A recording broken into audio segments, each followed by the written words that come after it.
You may picture me driving that 40h. Page's car for all she was worth over the crisp moor roads on that shining May morning, glancing back at first over my shoulder, and looking anxiously to the next turning, then driving with a vague eye, just wide enough awake to keep on the highway.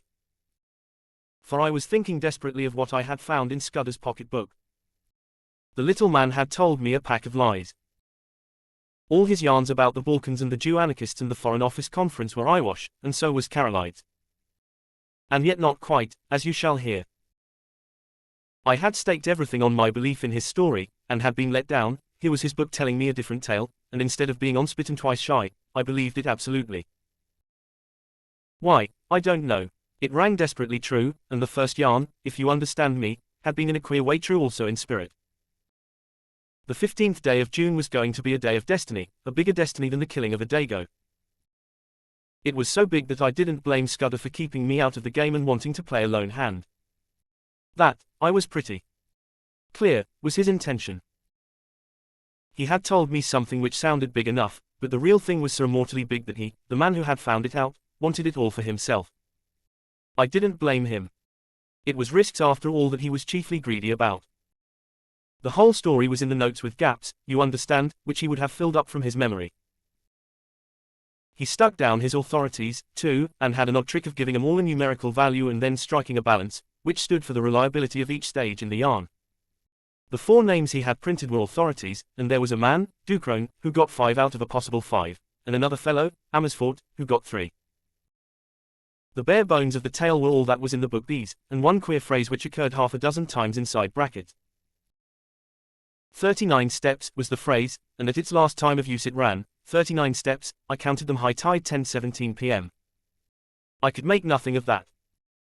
The first thing I learned was that it was no question of preventing a war. That was coming, as sure as Christmas, had been arranged, said Scudder, ever since February 1912. Carolide's was going to be the occasion. He was booked all right, and was to hand in his checks on June 14, 2 weeks and 4 days from that May morning. I gathered from Scudder's notes that nothing on earth could prevent that. His talk of Epirote guards that would skin their own grandmothers was all billy-o.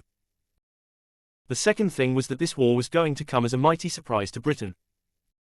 Carolide's death would set the Balkans by the ears, and then Vienna would chip in with an ultimatum. Russia wouldn't like that, and there would be high words. But Berlin would play the peacemaker, and pour oil on the waters, till suddenly she would find a good cause for a quarrel, pick it up, and in 5 hours let fly at us. That was the idea, and a pretty good one too. Honey and fair speeches, and then a stroke in the dark. While we were talking about the goodwill and good intentions of Germany, our coast would be silently ringed with mines, and submarines would be waiting for every battleship. But all this depended upon the third thing, which was due to happen on June 15. I would never have grasped this if I hadn't once happened to meet a French staff officer, coming back from West Africa, who had told me a lot of things. One was that, in spite of all the nonsense talked in Parliament, there was a real working alliance between France and Britain, and that the 2 general staffs met every now and then, and made plans for joint action in case of war. Well, in June a very great swell was coming over from Paris, and he was going to get nothing less than a statement of the disposition of the British Home Fleet on mobilization. At least I gathered it was something like that. Anyhow, it was something uncommonly important. But on the 15th day of June there were to be others in London, others, at whom I could only guess. Scudder was content to call them collectively the Black Stone. They represented not our allies, but our deadly foes, and the information, destined for France, was to be diverted to their pockets. And it was to be used, remember, used a week or 2 later, with great guns and swift torpedoes, suddenly in the darkness of a summer night. This was the story I had been deciphering in a back room of a country inn, overlooking a cabbage garden. This was the story that hummed in my brain as I swung in the big touring car from glen to glen. My first impulse had been to write a letter to the Prime Minister, but a little reflection convinced me that that would be useless. Who would believe my tale? I must show a sign, some token in proof, and heaven knew what that could be. Above all, I must keep going myself, ready to act when things got riper, and that was going to be no light job with the police of the British Isles in full cry after me and the watchers of the Black Stone running silently and swiftly on my trail. I had no very clear purpose in my journey, but I steered east by the sun, for I remembered from the map that if I went north I would come into a region of coal pits and industrial towns. Presently I was down from the moorlands and traversing the broad haw of a river. For miles I ran alongside a park wall, and in a break of the trees I saw a great castle. I swung through little old thatched villages, and over peaceful lowland streams, and past gardens blazing with hawthorn and yellow laburnum. The land was so deep in peace that I could scarcely believe that somewhere behind me were those who sought my life, and that in a month's time, unless I had the almightiest of luck, these round country faces would be pinched and staring, and men would be lying dead in English fields. About midday I entered a long straggling village, and had a mind to stop and eat. Halfway down was the post office, and on the steps of it stood the postmistress and a policeman hard at work conning a telegram. When they saw me they wakened up, and the policeman advanced with raised hand, and cried on me to stop. I nearly was fool enough to obey. Then it flashed upon me that the wire had to do with me, that my friends at the inn had come to an understanding, and were united in desiring to see more of me, and that it had been easy enough for them to wire the description of me and the car to 30 villages through which I might pass. I released the brakes just in time. As it was, the policeman made a claw at the hood, and only dropped off when he got my left in his eye. I saw that main roads were no place for me, and turned into the byways. It wasn't an easy job without a map, for there was the risk of getting onto a farm road and ending in a duck pond or a stable yard, and I couldn't afford that kind of delay. I began to see what an ass I had been to steal the car. The big green brute would be the safest kind of clue to me over the breadth of Scotland. If I left it and took to my feet, it would be discovered in an hour or two and I would get no start in the race. The immediate thing to do was to get to the loneliest roads. These I soon found when I struck up a tributary of the big river, and got into a glen with steep hills all about me, and a corkscrew road at the end which climbed over a pass. Here I met nobody, but it was taking me too far north, so I slewed east along a bad track and finally struck a big double-line railway. Away below me I saw another broadish valley, and it occurred to me that if I crossed it I might find some remote inn to pass the night. The evening was now drawing in, and I was furiously hungry, for I had eaten nothing since breakfast except a couple of buns I had bought from a baker's cart. Just then I heard a noise in the sky, and lo and behold there was that infernal aeroplane, flying low, about a dozen miles to the south and rapidly coming towards me. I had the sense to remember that on a bare moor I was at the aeroplane's mercy, and that my only chance was to get to the leafy cover of the valley. Down the hill I went like blue lightning, screwing my head round, whenever I dared, to watch that damned flying machine.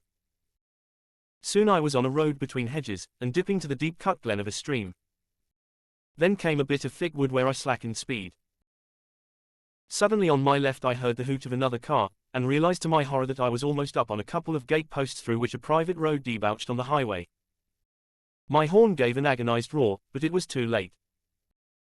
I clapped on my brakes, but my impetus was too great, and there before me a car was sliding athwart my course. In a second there would have been the deuce of a wreck. I did the only thing possible, and ran slap into the hedge on the right, trusting to find something soft beyond. But there I was mistaken. My car slithered through the hedge like butter, and then gave a sickening plunge forward. I saw what was coming, leapt on the seat and would have jumped out. But a branch of hawthorn got me in the chest, lifted me up and held me, while a ton or two of expensive metal slipped below me, bucked and pitched, and then dropped with an almighty smash 50 feet to the bed of the stream. Slowly that thorn let me go. I subsided first on the hedge, and then very gently on a bower of nettles. As I scrambled to my feet a hand took me by the arm, and a sympathetic and badly scared voice asked me if I were hurt. I found myself looking at a tall young man in goggles and a leather ulster, who kept on blessing his soul and whinnying apologies. For myself, once I got my wind back, I was rather glad than otherwise. This was one way of getting rid of the car. My blame, sir, I answered him. It's lucky that I did not add homicide to my follies. That's the end of my Scotch motor tour, but it might have been the end of my life. He plucked out a watch and studied it. You're the right sort of fellow, he said.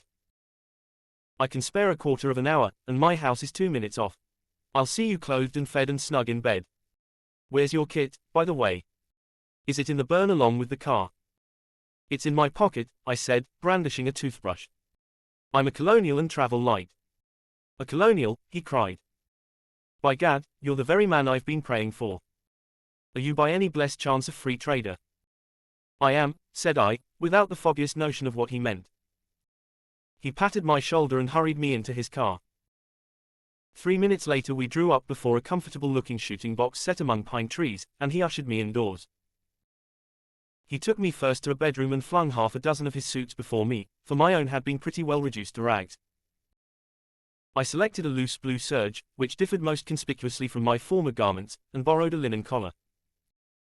Then he hailed me to the dining room, where the remnants of a meal stood on the table, and announced that I had just 5 minutes to feed. "You can take a snack in your pocket, and we'll have supper when we get back. I've got to be at the Masonic Hall at 8 o'clock, or my agent will comb my hair." I had a cup of coffee and some cold ham, while he yarned away on the hearth rug. "You find me in the deuce of a mess, Mr. By-the-by, you haven't told me your name." "Twisden, any relation of old Tommy Twisden of the 60th? "No, well, you see I'm Liberal candidate for this part of the world, and I had a meeting on tonight at Brattleburn, that's my chief town, and an infernal Tory stronghold. I had got the colonial ex-Premier fellow, Crumpleton, coming to speak for me tonight, and had the thing tremendously billed and the whole place ground baited. This afternoon I had a wire from the ruffian saying he had got influenza at Blackpool, and here am I left to do the whole thing myself. I had meant to speak for 10 minutes and must now go on for 40, and, though I've been racking my brains for 3 hours to think of something, I simply cannot last the course. Now you've got to be a good chap and help me. You're a free trader and can tell our people what a washout protection is in the colonies. All you fellows have the gift of the gab. I wish to heaven I had it. I'll be forevermore in your debt. I had very few notions about free trade one way or the other, but I saw no other chance to get what I wanted. My young gentleman was far too absorbed in his own difficulties to think how odd it was to ask a stranger who had just missed death by an ace and had lost a 1,000 guinea car to address a meeting for him on the spur of the moment. But my necessities did not allow me to contemplate oddnesses or to pick and choose my supports. "All right," I said. "I'm not much good as a speaker, but I'll tell them a bit about Australia." At my words the cares of the ages slipped from his shoulders, and he was rapturous in his thanks. He lent me a big driving coat and never troubled to ask why I had started on a motor tour without possessing an ulster and, as we slipped down the dusty roads, poured into my ears the simple facts of his history. He was an orphan, and his uncle had brought him up. I've forgotten the uncle's name, but he was in the cabinet, and you can read his speeches in the papers.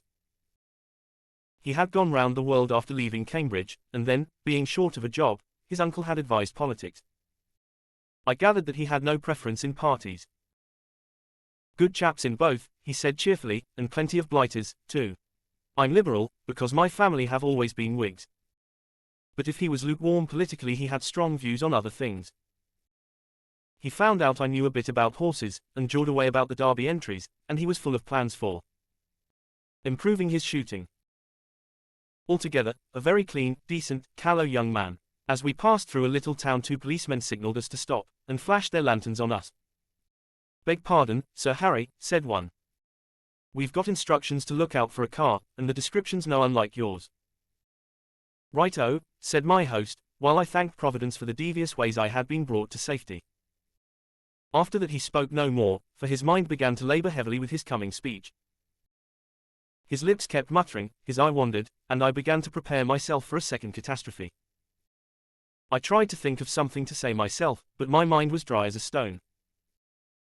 The next thing I knew we had drawn up outside a door in a street, and were being welcomed by some noisy gentlemen with rosettes. The hall had about 500 in it, women mostly, a lot of bald heads, and a dozen or 2 young men. The chairman, a weaselly minister with a reddish nose, lamented Crumpleton's absence, soliloquized on his influenza, and gave me a certificate as a trusted leader of Australian thought. Then Sir Harry started. I never heard anything like it. He didn't begin to know how to talk. He had about a bushel of notes from which he read, and when he let go of them he fell into one prolonged stutter. Every now and then he remembered a phrase he had learned by heart, straightened his back, and gave it off like Henry Irving, and the next moment he was bent double and crooning over his papers. It was the most appalling rot, too.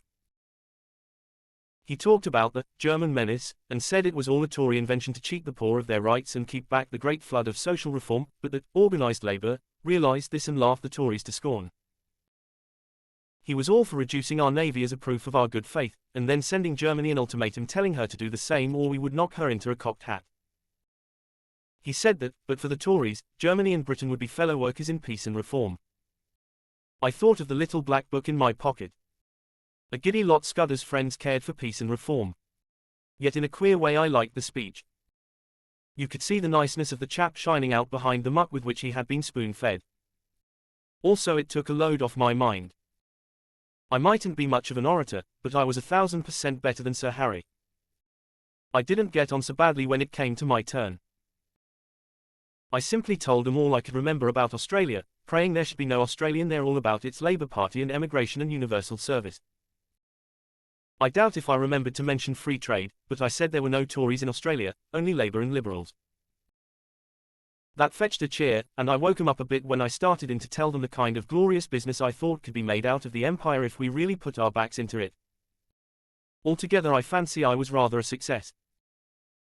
The minister didn't like me, though, and when he proposed a vote of thanks, spoke of Sir Harry's speech as statesmanlike, and mine as having the eloquence of an emigration agent. When we were in the car again my host was in wild spirits at having got his job over. A ripping speech, Twisden, he said. Now, you're coming home with me. I'm all alone, and if you'll stop a day or two I'll show you some very decent fishing. We had a hot supper and I wanted it pretty badly, and then drank grog in a big cheery smoking room with a crackling wood fire. I thought the time had come for me to put my cards on the table. I saw by this man's eye that he was the kind you can trust. Listen, Sir Harry, I said. I've something pretty important to say to you. You're a good fellow, and I'm going to be frank. Where on earth did you get that poisonous rubbish you talked tonight? His face fell. Was it as bad as that? He asked ruefully. It did sound rather thin. I got most of it out of the Progressive magazine and pamphlets that agent chap of mine keeps sending me. But you surely don't think Germany would ever go to war with us? Ask that question in 6 weeks and it won't need an answer, I said. If you'll give me your attention for half an hour I am going to tell you a story. I can see at that bright room with the deer's heads and the old prints on the walls, Sir Harry standing restlessly on the stone curb of the hearth, and myself lying back in an armchair, speaking. I seemed to be another person, standing aside and listening to my own voice, and judging carefully the reliability of my tale. It was the first time I had ever told anyone the exact truth, so far as I understood it, and it did me no end of good, for it straightened out the thing in my own mind. I blinked no detail. He heard all about Scudder, and the milkman, and the notebook, and my doings in Galloway. Presently he got very excited and walked up and down the hearth rug. So you see, I concluded, you have got here in your house the man that is wanted for the Portland Place murder. Your duty is to send your car for the police and give me up. I don't think I'll get very far. There'll be an accident, and I'll have a knife in my ribs an hour or so after arrest. Nevertheless, it's your duty, as a law-abiding citizen. Perhaps in a month's time you'll be sorry, but you have no cause to think of that. He was looking at me with bright steady eyes. What was your job in Rhodesia, Mr. Hannay? He asked. Mining engineer, I said. I've made my pile cleanly and I've had a good time in the making of it. Not a profession that weakens the nerves, is it? I laughed. Oh, as to that, my nerves are good enough. I took down a hunting knife from a stand on the wall, and did the old Mashona trick of tossing it and catching it in my lips. That wants a pretty steady heart. He watched me with a smile. I don't want proof. I may be an ass on the platform, but I can size up a man. You're no murderer and you're no fool, and I believe you are speaking the truth. I'm going to back you up. Now, what can I do? First, I want you to write a letter to your uncle. I've got to get in touch with the government people sometime before the 15th of June. He pulled his moustache. That won't help you. This is Foreign Office business, and my uncle would have nothing to do with it. Besides, you'd never convince him. No, I'll go one better. I'll write to the permanent secretary at the Foreign Office. He's my godfather, and one of the best going. What do you want? He sat down at a table and wrote to my dictation. The gist of it was that if a man called Twisden, I thought I had better stick to that name, turned up before June 15th he was to entreat him kindly. He said Twisden would prove his bona fides by passing the word, Blackstone, and whistling, Annie Laurie. Good, said Sir Harry. That's the proper style. By the way, you'll find my godfather his name's Sir Walter Bullivant down at his country cottage for Whitsuntide. It's close to Artonswell on the Kenner. That's done. Now, what's the next thing? You're about my height. Lend me the oldest tweed suit you've got. Anything will do, so long as the color is the opposite of the clothes I destroyed this afternoon. Then show me a map of the neighborhood and explain to me the lie of the land. Lastly, if the police come seeking me, just show them the car in the glen. If the other lot turn up, tell them I caught the South Express after your meeting. He did, or promised to do, all these things. I shaved off the remnants of my moustache, and got inside an ancient suit of what I believe is called heather mixture. The map gave me some notion of my whereabouts, and told me the two things I wanted to know: where the main railway to the south could be joined and what were the wildest districts. Near at hand, at 2 o'clock he wakened me from my slumbers in the smoking room armchair, and led me blinking into the dark starry night. An old bicycle was found in a tool shed and handed over to me. First turn to the right up by the long fir wood, he enjoined. By daybreak you'll be well into the hills. Then I should pitch the machine into a bog and take to the moors on foot. You can put in a week among the shepherds, and be as safe as if you were in New Guinea. I pedalled diligently up steep roads of hill gravel till the skies grew pale with morning. As the mists cleared before the sun, I found myself in a wide green world with glens falling on every side and a far-away blue horizon. Here, at any rate, I could get early news of my enemies. Chapter 5: The Adventure of the Spectre.